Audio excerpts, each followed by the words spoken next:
Hello guys, welcome back to mister 3G vlogs. మరొక వీడియోలో మీ అందరికీ స్వాగతం సుస్వాగతం. నా పేరు త్రినాథ్. నేను ఇండియన్ రైల్వేలో టెక్నీషియన్గా వర్క్ చేస్తూ ఉన్నాను.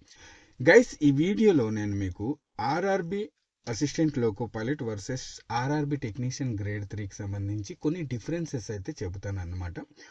ఏంటంటే ముఖ్యంగా ఇందులో కట్ ఆఫ్ గురించి, ఎందుకు assistant loco pilot cut off తక్కువ ఉంటుంది అండ్ అలాగే ఎందుకు assistant loco pilot cut off అనేది చాలా ఎక్కువ ఉంటుంది, ఓకేనా? ఈ విషయాల గురించి మనం మాట్లాడుకుందాం, ఓకేనా? ముందుగా assistant loco pilot pay level చూసుకున్నట్లయితే కనుక లెవెల్ 2లోనే వస్తుంది, ఓకేనా? అండ్ అలాగే టెక్నీషియన్ గ్రేడ్ 3 కూడా లెవెల్ 2లోనే వస్తుంది. అండ్ ఎగ్జామ్ ప్రాసెస్ విషయానికి వస్తే కనుక ఆర్ఆర్బి అసిస్టెంట్ లోకో పైలట్లో ముందుగా CBT 1 కంప్యూటర్ బేస్డ్ టెస్ట్ 1 అనేది జరుగుతుందన్నమాట. ఇందులో క్వాలిఫై అయిన వాళ్ళకి మళ్ళీ CBT 2 అనేది ఉంటుంది, కంప్యూటర్ బేస్డ్ టెస్ట్. ఈ CBT 2లో మళ్ళీ పార్ట్ A పార్ట్ B అని ఉంటుందన్నమాట, ఓకేనా? ఇది క్లియర్ చేసిన తర్వాత సైకో టెస్ట్ అనేది ఒకటి ఉంటుంది, అంటే యాప్టిట్యూడ్ టెస్ట్ అంటారు దానికి, ఓకేనా? ఇందులో CBT 2లో సెలెక్ట్ అయిన వాళ్ళకి సైకో కోసం పిలుస్తారు, ఓకేనా? ఈ సైకో క్లియర్ అయిన తర్వాత డాక్యుమెంట్ వెరిఫికేషన్, ఆ తర్వాత మెడికల్ ఎగ్జామినేషన్ అనేది జరుగుతుంది. ఆ మెడికల్ ఎగ్జామినేషన్ కూడా పాస్ అవుతామా లేదా అనేది ఒక చాలా టెన్షన్ ఉంటుంది అన్నమాట. ఎందుకంటే ఇందులో సైట్ ఉంటే గనక పోస్టింగ్ అనేది ఇవ్వరు, జాబ్ అనేది ఇవ్వరు, ఓకేనా? సో ఇందులో సైట్ ఉండకూడదు మెయిన్లీ, ఓకేనా? ఐ విజన్ వచ్చేసి 6/6 ఉండాలన్నమాట. అప్పుడే ఈ మెడికల్ ఎగ్జామినేషన్ అనేది క్లియర్ అవుతుంది. ముఖ్యంగా చాలా మంది ఇక్కడే ఆశలు కోల్పోతారన్నమాట. నాకు సైట్ ఉంది, ఈ అసిస్టెంట్ లోకో పైలట్ పోస్టింగ్ రాదు అని చెప్పి చాలా మంది ఇక్కడే వెనకబడిపోతారు, ఓకేనా? దీన్ని చూసే అసలు అప్లికేషన్ కూడా చాలా మంది పెట్టుకోరన్నమాట, ఓకే? అండ్ టెక్నీషియన్ గ్రేడ్ 3 విషయానికి వస్తే గనక రైల్వేలో ఇప్పటి వరకు ఒకే ఒక ఎగ్జామ్ రాసి అది పాస్ అయితే గనక చాలు, మీకు 100% ఫిక్స్డ్ జాబ్ వచ్చేసినట్టే. ఇలా ఎందుకు అంటున్నానంటే టెక్నీషియన్ 3 కోసం కేవలం కంప్యూటర్ బేస్డ్ టెస్ట్ ఎగ్జామ్ ఒక్కటి మాత్రమే జరుగుతుంది, ఒకే ఒక ఎగ్జామ్ అన్నమాట. అది కనుక మీరు క్లియర్ చేస్తే డాక్యుమెంట్ వెరిఫికేషన్ అండ్ అలాగే ఆ తర్వాత medical examination, next posting. And ఇక్కడ మెడికల్లో ఫెయిల్ అయ్యే ఛాన్సే లేదన్నమాట.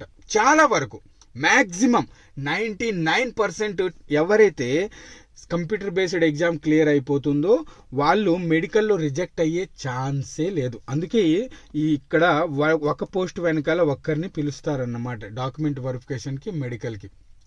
ఎందుకంటే టెక్నీషియన్ పోస్ట్లో సైట్ ఉన్నా పర్వాలేదు, ఓకేనా? సైట్ ఉన్న వాళ్ళకి తగ్గట్టు పోస్టులు అనేవి ఉంటాయన్నమాట, ఓకే? సో ఇది సైట్ ఉన్నా పర్వాలేదు. కొన్నిసార్లు కలర్ బ్లైండ్ ఉన్నా సరే కొన్ని పోస్టులు C1 మెడికల్ పోస్టులు కూడా ఉంటాయి కొన్ని డిపార్ట్మెంట్స్లో. సో ఇలా అన్నమాట. సో ఏంటంటే ఇక్కడ అసలు మెడికల్లో ఫెయిల్ అయ్యే ఛాన్సే ఉండదన్నమాట. అందుకే నార్త్ సైడ్ వాళ్ళు, తర్వాత మళ్ళీ చెబుతాను, నార్త్ సైడ్ వాళ్ళు ఎక్కువగా ఇంట్రెస్ట్ చూపిస్తారు టెక్నీషియన్ 3కి అప్లికేషన్ పెట్టుకోవడంలో, ఓకేనా? ఇప్పుడు మనం సిలబస్ విషయానికి వస్తే కనుక CBT 1లో ALPలో maths 20, reasoning 25, general science 20 and అలాగే కరెంట్ అఫైర్స్, జీకే కలిపి ఒక 10 ప్రశ్నలు, టోటల్గా 75 ప్రశ్నలకి అయితే ఎగ్జామ్ జరుగుతుంది CBT 1. ఇక్కడ టెక్నీషియన్ గ్రేడ్ 3 చూసుకున్నట్లయితే కనుక maths 25, reasoning 25, general science 40, current affairs, GK వచ్చేసి 10. ఇక్కడ ఈ 40 మీకు జనరల్ సైన్స్ క్వశ్చన్స్ కనిపిస్తున్నాయి కదా.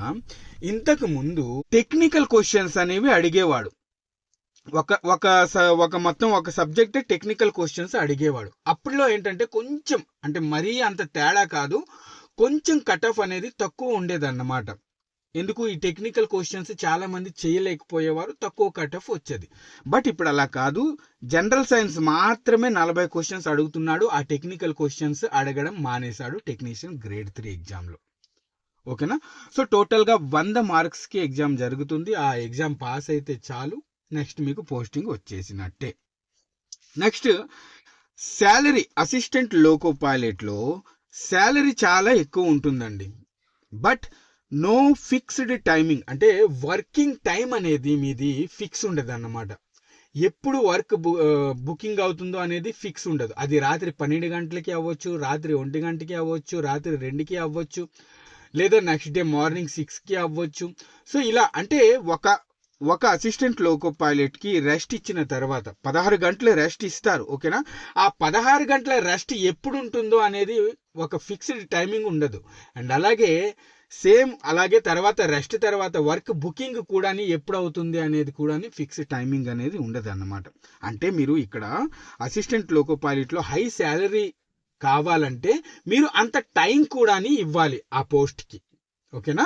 ఆ జాబ్కి మీరు అంత టైం కూడా ఇవ్వాలి. అంటే ఎంత టైం ఇస్తే అంత శాలరీ అనేది మీకు ఇక్కడ ఎక్కువ దొరుకుతుంది.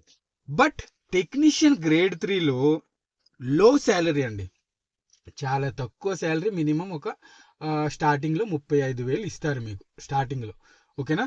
బట్ ఫిక్స్డ్ వర్క్ టైమింగ్ అనేది ఉంటుంది. 8 అవర్స్ వర్క్ ఉంటుంది. ఆ తర్వాత మీ ఇష్టం. ఓకేనా? వర్క్ తర్వాత మీ ఇష్టం అన్నమాట. ఓకే, చాలా బాగుంటుంది. Next assistant loco pilot cut off CBT 1 కోసం చాలా తక్కువ కట్ ఆఫ్ ఉంటుంది. మీరు గమనించినట్లయితే కనుక లాస్ట్ టైం కేవలం 18 మార్కులకే CBT 2 కోసం సెలెక్ట్ అయిన వాళ్ళు ఉన్నారు. ఓకేనా? ఇక్కడ UR వచ్చేసి మినిమం 40% మార్క్స్ వస్తే కనుక CBT 1 అనేది క్లియర్ అయిపోతుంది. ఆల్రెడీ ALPకి సంబంధించి కట్ ఆఫ్ షార్ట్ వీడియో ఒకటి చేసి పెట్టాను, ఎన్ని మార్క్స్ వస్తే కనుక CBT 1 క్లియర్ అయిపోతుంది అనేది. ఓకే, నెక్స్ట్ ఇక్కడ హై కట్ ఆఫ్ ఉంటుందండి. ఎక్కడ చూడని, ఏ పోస్ట్కి చూడని హై కట్ ఆఫ్ అనేది technician grade 3 RRB technician grade 3కి ఉంటుంది. UR last time minimum 90. ఓకేనా?